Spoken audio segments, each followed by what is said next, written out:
Hello friends, welcome back to my channel. இந்த வீடியோவில் நம்ம முருங்கைக்காய் வச்சு ஒரு ஸ்டஃப்டு முருங்கைக்காய் சப்பாத்தி தான் பார்க்க போகிறோம். வாங்க வீடியோக்குள்ளே போய் பார்க்கலாம்.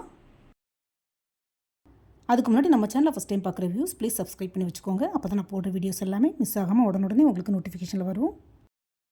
முருங்கைக்காயில் பார்த்திங்கன்னா நார்ச்சத்து மட்டும் இல்லை, ப்ரோட்டீனும் நிறையவே இருக்குது. அதே மாதிரி இம்யூனிட்டி பவரை ஜாஸ்தி ஆக்குறதுக்கு இது ரொம்பவே ஹெல்ப்ஃபுல்லாக இருக்குது.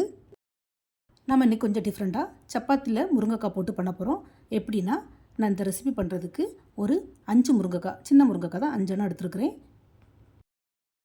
நீங்கள் உங்களுக்கு தேவையான முருங்கைக்காவை எடுத்துக்கோங்க. பட் மினிமம் 2 முருங்கைக்காவாவது வேணும் இந்த ரெசிபி பண்ணுறதுக்கு. ஃபஸ்ட்டு முருங்கைக்காவில் உள்ள 2 ஓரத்தையும் கட் பண்ணி தூர போட்டுடலாம். ஃபஸ்ட்டு இந்த முருங்கைக்காவை வேக வைக்கணும். ஸோ நீளமாக இப்படி போட்டு நம்ம வேக வைக்க முடியாது. அதனால சின்ன சின்னதாக கட் பண்ணி எடுத்துக்கலாம். அதுக்குன்னு ரொம்ப குட்டியாக கட் பண்ண வேண்டாம். ஒரு முருங்கைக்காவை 3 அல்லது 4 பீஸாக கட் பண்ணி எடுத்துக்கலாம். இதே மாதிரி எல்லா முருங்கைக்காவையும் பீஸ் போட்டு எடுத்துக்கலாம். இப்போ கட் பண்ண அந்த முருங்கைக்காவை நல்லா வாஷ் பண்ணி எடுத்துக்கலாம். வாஷ் பண்ண முருங்கைக்காவை குக்கரில் சேர்த்து கொஞ்சமாக தண்ணியும் ஒரு பிஞ்ச் போல் உப்பும் சேர்த்து வேக விட்டு எடுத்துக்கலாம். அதாவது 1 அல்லது 2 விசில் வச்சு எடுத்தாலே போதும். அதே மாதிரி முருங்கைக்காவுக்கு ஜஸ்ட்டு ஒரு பிஞ்ச் உப்பு ஆட் பண்ணாலே போதும். ஜாஸ்தி ஆகிடுச்சுன்னா ஒரு மாதிரி கடுத்தது மாதிரி ஆயிரும். பாருங்கள், 2 விசிலே முருங்கைக்காய் சூப்பராக வந்துடுச்சு.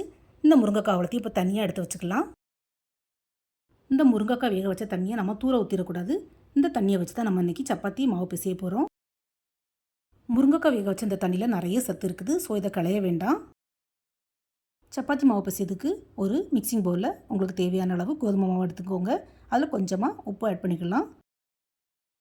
இது கூடவே நம்ம வேக வச்ச முருங்கைக்காய் தண்ணி ஆட் பண்ணிக்கலாம். அப்புறம் கொஞ்சமாக எண்ணெய் சேர்த்து நல்லா மிக்ஸ் பண்ணி விட்டுக்கலாம். மாவை நல்லா மிக்ஸ் பண்ணி விட்டதுக்கப்புறமா நமக்கு சப்பாத்தி மாவு பிசையதுக்கு எக்ஸ்ட்ராவாக தண்ணி தேவைப்படும். ஏன்னா முருங்கைக்காய் வேக வச்ச தண்ணி நமக்கு பத்தாது. ஸோ எக்ஸ்ட்ராவாக கொஞ்சம் தண்ணி ஆட் பண்ணி நல்ல சப்பாத்தி மாவு பதத்துக்கு பிசைஞ்சு எடுத்துக்கலாம்.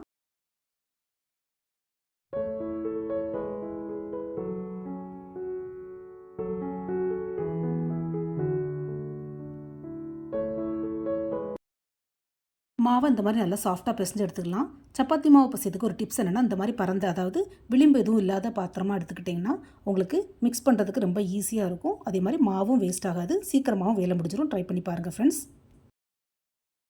நம்ம பிசைஞ்ச மாவை ஒரு டப்பா அல்லது கண்டெய்னரில் போட்டு மூடி வச்சுட்டு ஸ்டஃபிங் பண்ண ஆரம்பிச்சிடலாம். சிலவங்க பார்த்திங்கன்னா பிசைஞ்ச மாவை சும்மா தட்டு போட்டு மூடி வைப்பாங்க. பட் அப்படி வைக்கிறதுக்கு பதிலாக இந்த மாதிரி டப்பாவில் போட்டு மூடி வச்சா காற்று சுத்தமாக உள்ளே போகாது. எவ்வளோ நேரம்னாலும் மாவு ட்ரை ஆகாமல் இருக்கும். ஸோ நமக்கு தேவைப்படும் போது டக்குன்னு சப்பாத்தி போட்டு எடுத்துக்கலாம். அடுத்தது ஸ்டஃபிங் ரெடி பண்ணிக்கலாம். ஸ்டஃபிங் பண்ணுறதுக்கு இந்த முருங்கைக்காய்க்கு உள்ளால் உள்ள ஃப்ரெஷ் அவ்வளோத்தையும் நம்ம தனியாக எடுக்கணும். ஃப்ரெண்ட்ஸ், இந்த முருங்கைக்காய் ரெசிபி பண்ணுறதுக்கு மட்டும் முருங்கைக்காய் கொஞ்சம் எலாசு, அதாவது பிஞ்சு முருங்கைக்காவை பார்த்து எடுத்துக்கோங்க. வித்து உள்ளே நிறைய இருந்துன்னா நமக்கு மசிக்கிறதுக்கு கொஞ்சம் கஷ்டமாக இருக்கும். இந்த மாதிரி ஒரு சின்ன ஸ்பூன் வச்சு முருங்கைக்காய்க்கு உள்ள ஃப்ளஷ் அவ்வளோத்தையும் நம்ம தனியாக எடுத்து வச்சுக்கலாம். இந்த முருங்கைக்காய் ஃப்ளஷ் எடுக்கிறது பார்க்கறதுக்கு கொஞ்சம் கஷ்டம் மாதிரி இருக்கும். பட் பண்ணுறது ரொம்பவே ஈஸி தான். ஆனால் வேக வச்ச முருங்கைக்காய்னால கொஞ்சம் கையிலேருந்து வலிக்கி போகிற மாதிரி இருக்கும். அதனால கொஞ்சம் சாஃப்டாக பொறுமையாக தான் ஹேண்டில் பண்ணணும். உங்களுக்கு ஸ்பூன் வச்சு எடுக்கிறதுக்கு கஷ்டமாக இருந்ததுன்னா இப்படி கை வச்சு, அதாவது ஒரு விரலை விட்டு கூட ஈஸியாக எடுத்துடலாம். எல்லா முருங்கைக்காய் ஃப்ளஷையும் இந்த மாதிரி தனியாக எடுத்து ஒரு பிளேட்டில் வச்சுக்கலாம். இதுக்கப்புறமா நம்ம இந்த முருங்கைக்காய் ஃப்ளஷ் அவ்வளோத்தையும் நல்லா ஒரு ஸ்பூன் வச்சு மசிச்சு விடணும். உங்களுக்கு ஸ்பூன் வச்சு மசிக்க முடியல, கஷ்டமாக இருந்ததுன்னா இந்த மாதிரி மேஷர் வச்சு கூட நல்லா மசிச்சு விட்டுக்கலாம். ஆனால் வித்து மட்டும் முழுசாக இருக்கக்கூடாது. சீடை அவ்வளோத்தையும் நல்லா மசிச்சு விட்டுக்கணும். ஏன்னா இந்த ஃப்ளஷை வச்சு, அதாவது இது கூட கொஞ்சம் இன்க்ரீடியன்ஸ் ஆட் பண்ணி நம்ம இதை ஸ்டஃபிங் பண்ணி சப்பாத்தி பண்ண போகிறோம். அதே மாதிரி எக்காரணம் கொண்டும் இந்த ஃப்ளஷை மிக்ஸி அல்லது பிளெண்டரில் போட்டு அரைச்சிடக்கூடாது. அப்புறம் களி மாதிரி கூழ் மாதிரி நமக்கு ஆயிரும். இப்போ ஒரு மிக்ஸி ஜார் அல்லது பிளெண்டர் எடுத்துக்கலாம். அதில் ஒரு அரை ஸ்பூன் போல் சீரகம், ஒரே ஒரு பச்சை மிளகா, ஒரு 2 to 3 பல் பூண்டு, ஒரு துண்டு இஞ்சி, கொஞ்சமாக மல்லித்தலை சேர்த்து கொரப்பாக 1-2 பல்ஸ் போட்டு எடுத்துக்கலாம். இந்த மாதிரி பல்ஸ் போட்டு எடுத்து வச்சுக்கலாம். இப்போ கேஸ் ஸ்டவ்வில் ஒரு கடாய் வச்சு அதில் கொஞ்சமாக எண்ணெய் ஊற்றிக்கலாம். எண்ணெய் சூடானதும் நம்ம அரைச்சி வச்சுருக்க, அதாவது பொடிச்சு வச்சுருக்கிற இந்த மசாலாவை சேர்த்து நல்லா ஃப்ரை பண்ணி விட்டுக்கலாம். இதோட பச்சை வாசனை போகணும்.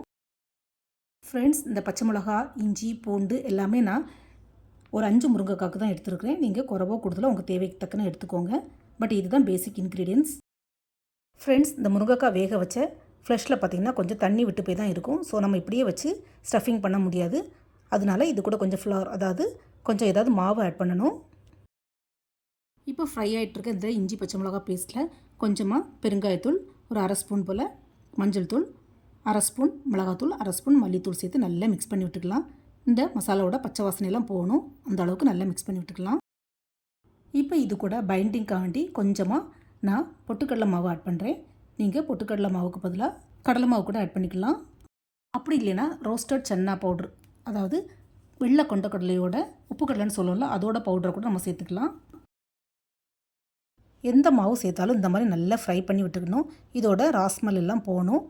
பொட்டுக்கடலை மாவுனா சீக்கிரமாகவே வறுபட்டுரும். ஆனால் கடலை மாவுனா நீங்கள் கொஞ்சம் நல்லா வறுத்து எடுத்துக்கணும். ஏன்னா கடலை மாவில் நார்மலாகவே ஒரு பச்சை ஸ்மெல் இருக்கும். நம்ம சேர்த்த மாவு பார்த்திங்கன்னா நல்லா வறுபட்டு இந்த மாதிரி உதிர உதிராக மணல் மணலாக வரணும். இந்த அளவுக்கு நல்லா வறுத்து விட்டதுக்கப்புறமா எடுத்து வச்சுருக்க, அதாவது மசிச்சு வச்சுருக்கிற முருங்கைக்காய் ஃப்ளெஷ்ஷை இதில் சேர்த்துக்கலாம். முருங்கைக்காய் ஃப்ளெஷ்ஷை சேர்த்து நல்லா மிக்ஸ் பண்ணி விடணும். அதில் உள்ள தண்ணி, அதாவது எக்ஸ்ட்ரா தண்ணி அவ்வளோத்தையும் இந்த மாவு அப்சர்வ் பண்ணிடும். முருங்கைக்காய் ஃப்ளெஷ் சேர்த்ததுக்கப்புறமா இந்த மாதிரி நல்லா மிக்ஸ் பண்ணி விடணும். சப்போஸ் உங்களுக்கு ஒட்டுற மாதிரி இருந்ததுன்னா கூட கொஞ்சம் எண்ணெய் கூட சேர்த்துக்கலாம். அப்படி இல்லைனா நீங்கள் நான்ஸ்டிக் பாத்திரத்தை யூஸ் பண்ணிங்கன்னா அவ்வளோவா அடிப்பிடிக்கவே செய்யாது, ஒட்டாமல் வரும். இந்த மாதிரி நல்லா மிக்ஸ் பண்ணி விட்டதுக்கப்புறமா ஒரு பிஞ்ச் போல் உப்பு, நம்ம ஆல்ரெடி வேக வைக்கும்போது உப்பு சேர்த்துருக்குறோம், ஸோ பார்த்து ஆட் பண்ணிக்கோங்க. கொஞ்சமாக சாட் மசாலா, ஒரு அரை ஸ்பூன் போல் கரம் மசாலா சேர்த்து நல்லா மிக்ஸ் பண்ணி விட்டுக்கலாம். ஃப்ரெண்ட்ஸ், இது முருங்கைக்காய் ஸ்டஃபிங்கில் செஞ்ச சப்பாத்தி. நம்ம மற்றவங்கள்ட்ட சொன்னால் மட்டும்தான் தெரியும், மற்றபடி யாராலையும் கண்டுபிடிக்கவே முடியாது. அவ்வளோ சூப்பராக இருக்கும். இப்போ ஸ்டஃபிங் ரெடி ஆகிடுச்சு. இதை ஒரு பிளேட்டை எடுத்து வச்சுட்டு நம்ம சப்பாத்தி பண்ண ஆரம்பிச்சிடலாம். சப்பாத்தி பண்ணுறதுக்கு கொஞ்சம் தேவையான மாவு எடுத்துக்கோங்க. மாவோட அளவு பார்த்திங்கன்னா எப்பவும் பண்ணுறதை விட கொஞ்சம் ஜாஸ்தியாக எடுத்துக்கோங்க. ஏன்னா நம்ம இதில் ஸ்டஃபிங் பண்ண வேண்டியிருக்குது. ஸோ ஸ்டஃபிங் உள்ளே நிற்கணும், அதனால் மாவு கொஞ்சம் ஜாஸ்தியாக எடுத்துக்கோங்க. சப்பாத்தி இந்த மாதிரி குட்டியாக பூரி அளவுக்கு தேய்ச்சதுக்கப்புறமா உள்ள ஸ்டஃபிங்கை வச்சுட்டு திரும்பியும் மூடி நல்லா கவர் பண்ணி விட்டுக்கலாம். ஸ்டஃபிங் வெளியில் வராத அளவுக்கு கவர் பண்ணிவிட்டு திரும்பவும் வர மாவு போட்டு சப்பாத்தியை தேய்ச்சி எடுத்துக்கலாம். ஆலு பரோட்டாவை கூட இந்த முருங்கைக்காய் பரோட்டா மிஞ்சிரும், அந்த அளவுக்கு டேஸ்ட்டு செம்மையாக இருக்கும். இந்த மாதிரி சப்பாத்தியை எந்த அளவுக்கு தேய்க்க முடியுமோ அந்த அளவுக்கு தின்னாக தேய்ச்சி எடுத்துக்கோங்க.